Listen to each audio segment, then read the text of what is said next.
Hey guys, it's Josh from Nugget Surf. We're going to teach you how to land surf today using a Carver. Come check it out.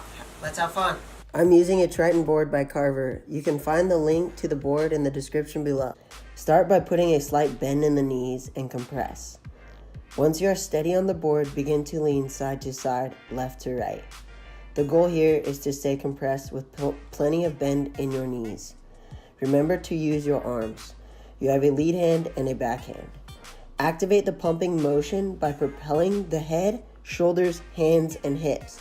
Let the feet follow. Here's what that looks like on a wave. Some common errors that I see is the skater not bending their knees enough and not using lead arm. On a Carver, I encourage keeping the board grounded and not tacking.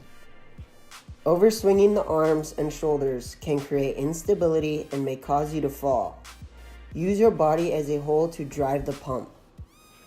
Focus on creating speed, power, and flow, just as you are surfing. Get to the streets and find your wave. Hey, if you enjoyed this video, please hit the like button, subscribe to the channel, and share this video with friends.